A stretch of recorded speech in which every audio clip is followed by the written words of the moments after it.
Welcome back for another video.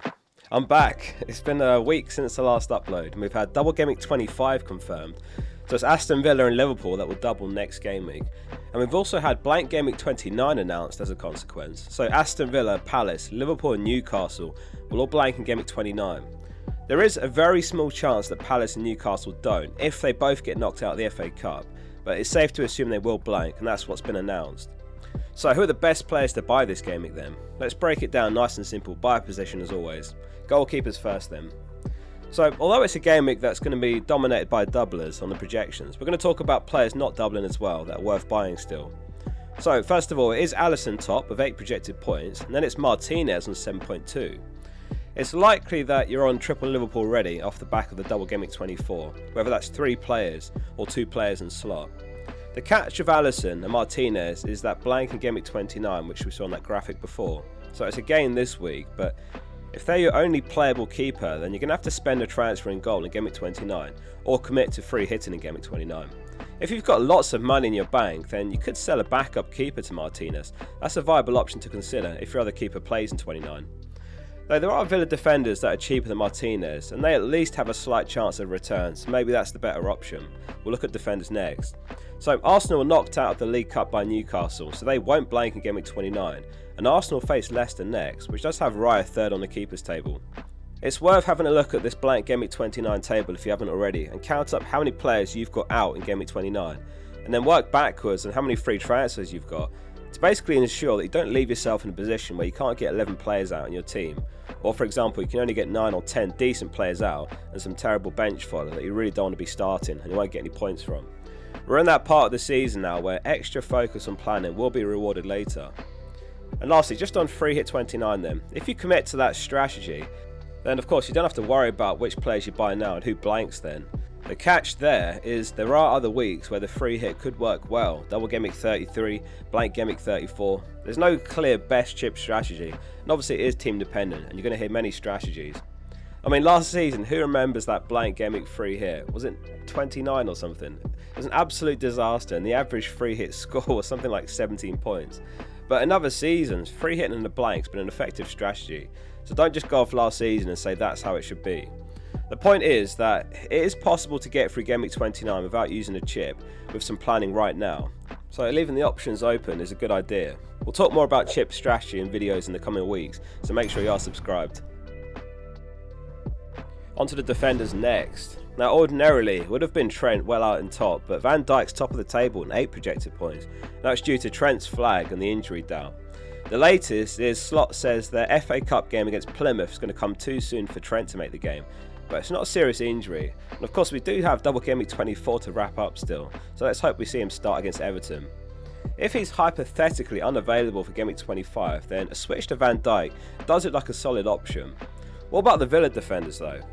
After all, their first match is Ipswich home, which isn't bad at all, and then they're home again for the Liverpool game. Konsa, Disasi and Digne make the table here. Super cheap as well for 4.4 mil, 4.2 mil and 4.6 mil. Disasi brought in on loan from Chelsea in the January window. They've got a few injuries at the back, Cash is out, Powell's out, Mings is a doubt as well. So Disasi therefore should be a safe bet for 4.2 mil, assuming Mings ends up ruled out. Though with multiple players ruled out, it could cost them defensively. We saw Camara playing in centre back the other day and you could tell it wasn't his natural position. My favourite of the bunch would be Konsa for the safety of minutes. So Gabriel, the only single game week defender on the table here, with Arsenal away to Leicester. The other team that we're going to talk about lots in this video is Bournemouth. They've got such a great fixture run now. It's Southampton, Wolves, Brighton, Spurs, Brentford, Ipswich and West Ham. If you're not buying a double game week defender this week, then Gabriel or Kirkes or Howson tick the box. Howson's 2.28 expected goal involvement is actually higher than Kirkes' 2.19. He's 0.5 mil cheaper. Both are great picks. It's quite surprising given Kirkes is the fullback. I would actually still go for Kirkes if you've got the money. Their underlying XGI is comparable, but Kirkes has got 73 shots, 22 chances created this season. Howson just has the 5 crosses, which isn't surprising for a centre-back, 11 chances created, so half as many. Of course, with Newcastle expected to blank in Game Week 29, there is an opportunity there to sell a Newcastle defender this week if you've got one, like Hull. Given they are away to Man City, then they've got Forest home, then Liverpool away. Kirkes or Howson make perfect sense as replacements for about the same price, with Southampton up first to kick off their fixture run. On to the midfielders next, which of course has got Salah comfortably top of the GW25 projections with exactly 14 projected points. Salah needs 66 points in his remaining 15 games, so that's 4.4 points per match to break the all-time FPL points record. 4.4 per match on average. He's averaging 10.2 per match this season. So he's the obvious captain once again. If you've still got your triple captain and assistant manager, what do you do this game week? I would prioritise triple captain in that scenario. He's on even more projected points than last game week. It was 13.1 in game week 24. And the assistant manager made a lot of sense last week with the back-to-back doubles if you could get there. But the next double game week after this coming week should be game week 33, so you could look to use the chip around then instead. Whether it's in game week 31 leading into game week 33, or game week 36 leading into the final 3 game weeks, with game week 36 an expected double game week as well. It's the same story with the Villa assets. They're great to buy this week, but keep in mind you're buying someone that blanks in game week 29, especially if you're looking to sell someone who doesn't blank. Rodgers is the top Villa midfielder with 7.7 points. I know many of you have got him already, which is a great position to be in. For the rest of us, it's whether to buy him knowing that he blanks in 29. Let us know in the comments, are you buying any Villa players this week? It's really team dependent on who you're selling with him as well, and whether you've got the transfers to cover yourself for the blank, or you plan to free hit of course. What about Rashford then? Another player who joined Villa on loan in the window. It looks weird seeing him in a Villa shirt.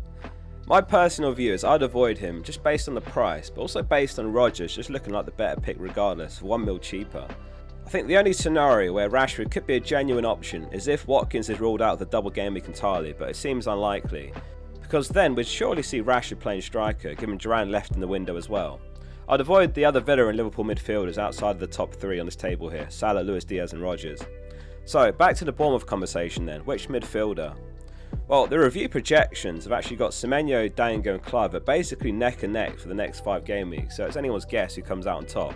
22.5, 22.1 and 21.5 points. So back whoever's your favourite. They've all got their unique selling points. Semenyo is the best one for the minutes. Dango is by far the cheapest at 5.1 mil. And Kluivert's on the most points this season and he's on pens. If you're buying a Bournemouth midfielder this week, let us know in the comments who you're going for. The last midfielder I think worth a mention is Mbeumo, 5.1 projected points, so the doublers get on the table ahead of him here. But Brentford don't blank in game week 29 and they've got some good fixtures still. It's West Ham, then it's Leicester, Everton and Villa and Bournemouth. On to the forwards next then. So Gakpo tops the table with 7.3 projected points. And further down we've got Watkins due to that flag and the uncertainty of minutes at the moment. So what's the latest on Watkins? Emery said that in addition to Cash, Torres, Barkley and Mings, Watkins would also be unavailable for their FA Cup fixture against Spurs. So don't rush to buy anyone covering this video just yet, not just because of the flags for a couple of players, but there's a lot of cup games to be played before the next deadline. Like Watkins' news could be massive for many teams. There's definitely an opportunity for a bold play like Isak to Watkins if the Villa striker is 100% available. Isak I know is undeniably in great form, having a better season, though 10 goals and 5 assists, not a terrible output for Watkins, especially given he was competing with Duran a lot up until he left anyway. Plus the better fixtures for the next 4 game weeks for Villa before they both blank in 29. Are any of you considering the Isak to Watkins switch, or is it insanity to sell Isak? As a reminder, Newcastle's next 3 are Man City, Forest and Liverpool. It's about as bad as fixtures come, and then they do have West Ham in game week 38 before the blank. If you're just looking for a safe bet striker, i.e. someone that plays in game week 29, then Havertz is a genuine option worth looking at. A goal and an assist against City last game week in the 5-1 win. Leicester and West Ham up next as well. Home to Chelsea in game week 29. Wissa doesn't make the table surprisingly, perhaps an even better pick for 1.5 mil cheaper. Wissa's got 10 goals 3 assists this season, Havertz has got 9 goals 3 assists. Lastly, what about assistant managers then for the double game week? So it's Slot or Emery. They're actually neck and neck on review projections on 15.2 and 15.1 points respectively. So using the chip on Emery is an option, though again I think saving it for a later double game week could reap rewards. Perhaps the better play, because you're going to want to immediately sell Emery ahead of Chelsea and Palace, so it's a booked in transfer as well if you use the chip. Thanks very much for watching. If this was helpful, hit like on this video before you go, and make sure you're subscribing for more FPL content to come before the next deadline. See you soon for the next one.